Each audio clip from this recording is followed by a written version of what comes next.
हमारे साथ मेहमान बने हुए हैं। कुलदीप सिंह धालीवाल जी हमारे साथ हैं, राजनीतिक विश्लेषक हैं। शशिकांत जी हमारे साथ जुड़ रहे हैं, पूर्व डीजीपी पंजाब। शशिकांत जी, आपका बहुत स्वागत है। और परमिंदर सेठी साहब, आम आदमी पार्टी के समर्थक, वो भी हमारे साथ जुड़े हुए हैं। हमारे पॉलिटिकल एडिटर देवेंद्र पराशर भी।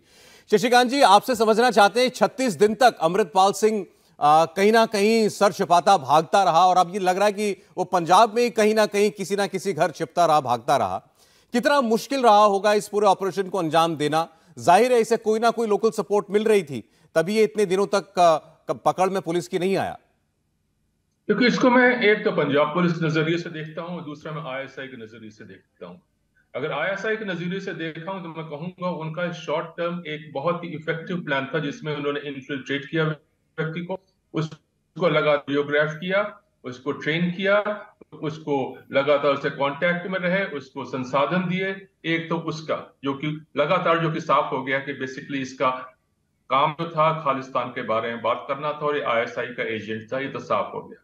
और दूसरी बात जो अब जो है पंजाब पुलिस के सामने जो एक बहुत बड़ा चैलेंज है, जैसे आपने कहा, वही है कि ये करीब 25-35 दिन तक कहां छुपा रहा। इसका मतलब है कि उसके वहां पे अभी भी कॉन्टैक्ट्स मौजूद हैं जो कि इसको लगातार शरण दे रहे थे। 35 दिन छुपने के लिए पैसा भी चाहिए, खाना भी चाहिए, हर चीज चाहिए।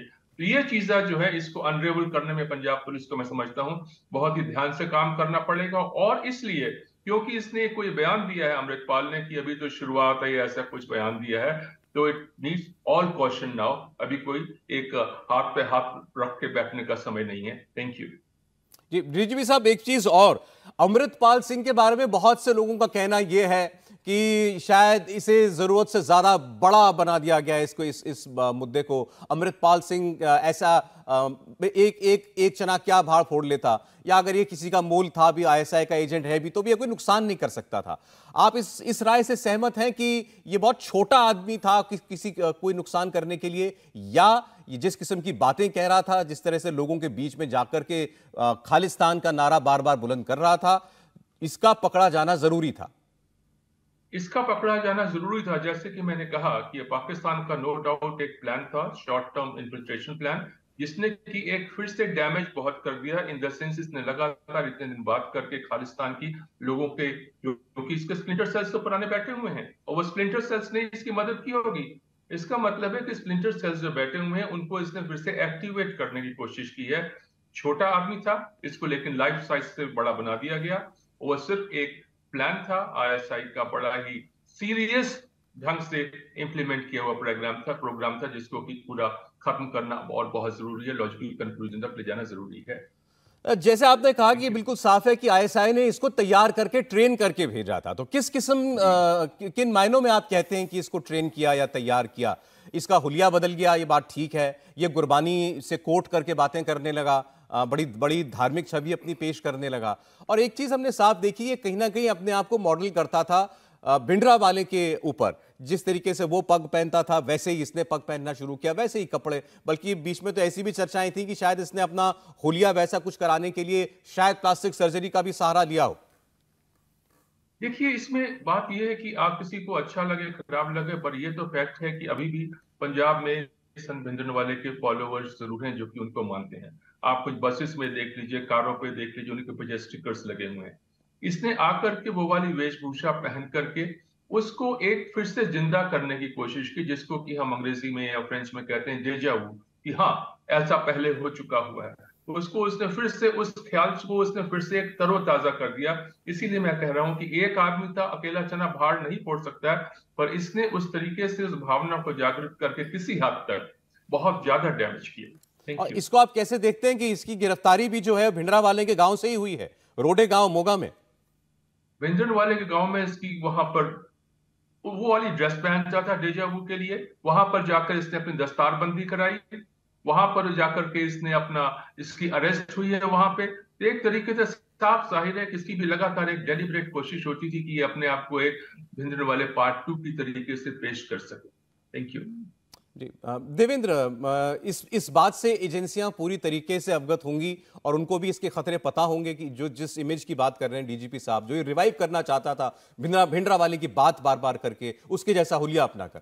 बिल्कुल सौरभ, और इसमें जो सबसे बड़ी चिंता थी वो यही थी कि इस प्रोपेगेंडा के सहारे, इस छवि के सहारे ये आग ना भड़का दे। जैसे जब वो पुलिस वालों के बारे में बात करता था तो बाकायदा उदाहरण देता था कि पुलिस वाले अगर रिटायर हो जाएं तो कोई उनको याद नहीं करता, या ऑन ड्यूटी मर जाएं तो कोई इनको याद नहीं करता, लेकिन बेअंत सिंह, सतवंत सिंह, केहर सिंह, इनकी याद में आज भी कार्यक्रम किए जाते हैं, इनको एक शहीद का दर्जा दिया जाता है। तो आप समझ सकते हैं कि इस प्रकार के नैरेटिव के सहारे कैसी आग भड़काने की कोशिश कर रहा था।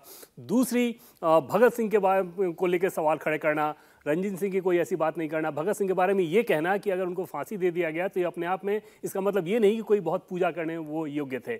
इस सब के पीछे मकसद ये था कि जो भारत का नैरेटिव है, देश का, पंजाब और भारत का अभिन्न अंग, और उसी लिहाज से उस नैरेटिव को चोट पहुंचाया जाए और अपने नैरेटिव को आगे पहुंचाया जाए। इसलिए हिंदू कम्युनिटी के साथ भड़काने वाली बात, क्रिश्चियन कम्युनिटी के साथ भड़काने वाली बात, लेकिन इस्लाम के खिलाफ, पाकिस्तान के खिलाफ एक भी शब्द नहीं कहना, ये सारी चीज़ें बता रही हैं कि उसके पीछे जो उसकी छवि गढ़ के और पीछे का जो तर्क था, पीछे की जो रणनीति थी, वो किस प्रकार की थी। और बार बार युवाओं को ये कहना कि आपके पास हथियार होने चाहिए, अपनी रक्षा की बात वो कहता था लेकिन हथियार की बात कहता था। समझा जा सकता है कि आखिर इतने सारे हथियारों की जो आग थी वो किस वजह से थी। नहीं, और हर पल इसने गुरु ग्रंथ साहब का, धर्म का आड़ ली, इसने हर बार उसके साए में बचने की कोशिश की। सेठी साहब, इवन अजनाला का जो इंसिडेंट था, अजनाला में पुलिस थाने में इसने अपने एक साथी को छुड़ाने के लिए जब एक किस्म से धावा बोल दिया, वहां सैकड़ों की तादाद में लोग पहुंच गए, कई पुलिस वालों को चोटें आई, पथराव हुआ था वहां पर भी यही देखने में आया था कि अपने पीछे पीछे पालकी में ये गुरु ग्रंथ साहब जी को लेकर के चल रहा था, और पुलिस वालों ने बाद में बयान दिया कि हम तो गुरु साहब के सम्मान में हथियार नहीं उठा पाए थे। नहीं, देखिए, ये जितने भी इंसिडेंट्स हैं ना, इनको बड़ी माइन्यूटली देखने की आवश्यकता है और पंजाब को समझने की भी बड़ी आवश्यकता है। इसके अंदर जैसे वहां पे एसएसपी कहते हैं कि जी ये व्यक्ति जो हमने लवप्रीत सिंह पकड़ा है, इसके खिलाफ जो आपने हमें एविडेंस दिए हैं, इससे ये बेगुनाह है, इस करके हम इसको छोड़ते हैं। तो वो वहां पे एक बेगुनाह व्यक्ति को पकड़ने की, तब तक ये नैरेटिव था कि वो अमृत संचार कराता है, वो डी एडिक्शन सेंटर चलाता है और एक बेगुनाह व्यक्ति को पकड़ा गया है, इस वजह से वहां पे लोग इकट्ठा हुए। मैं आपको बताता हूँ, लोग इकट्ठा होते हैं, मान लीजिए किसी बेगुनाह व्यक्ति को पकड़ा गया और वहां पे 1000 लोग हैं जिसमें 10 लोग खालिस्तान जिंदाबाद का नारा लगा देते हैं, तो इसका मतलब ये नहीं कि वो 700-800 हजार की भीड़ भी खालिस्तान की फेवर में है, पहली बात। दूसरी बात ये कि जो हमारे देश के अंदर जो होल है, जो करप्शन का होल है, उसके ऊपर भी बहुत पैनी नजर रखने की आवश्यकता है।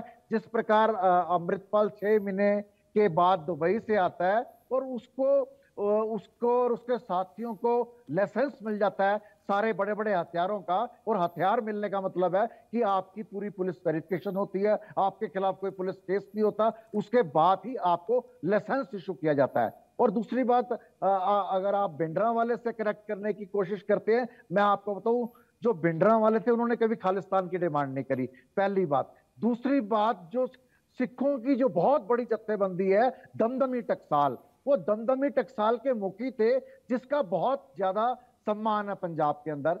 जब अकाली दल को खत्म करने के लिए उस समय की सरकार ने, इंदिरा गांधी ने भिंडरांवाले को इस्तेमाल करा।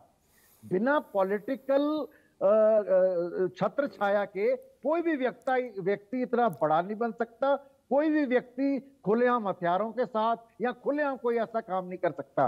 वो उसके अंदर पॉलिटिकल बैकग्राउंड है। इन चीजों के ऊपर भी सरकार को देखने की आवश्यकता। फिलहाल तो ये एक पुलिस की कामयाबी मानी जाएगी। अब इस पर हम बहस कर सकते हैं कि ये पहले क्यों नहीं हुआ, इसमें देर क्यों हुई, या कि इसके साथियों को हथियार कैसे मिल गए, ये इतने हथियारबंद लोगों के साथ कैसे चल पाता था, तमाम बातें। खैर, इन सब की अब आगे जांच होगी और दोबारा कोई ऐसा शख्स कभी खड़ा ना हो पाए, इसके लिए क्या तैयारी करनी हो। बहुत शुक्रिया करेंगे हमारे मेहमानों का हमारे साथ जुड़ने के लिए। धालीवाल साहब, आपका बहुत शुक्रिया, हमारे साथ थे। शशिकांत जी, बहुत शुक्रिया आपका, और देवेंद्र, आपके बहुत धन्यवाद। इंडिया टीवी हर वक्त हर जगह डाउनलोड करने के लिए सर्च करें India TV news Google play store या ऐप स्टोर पर।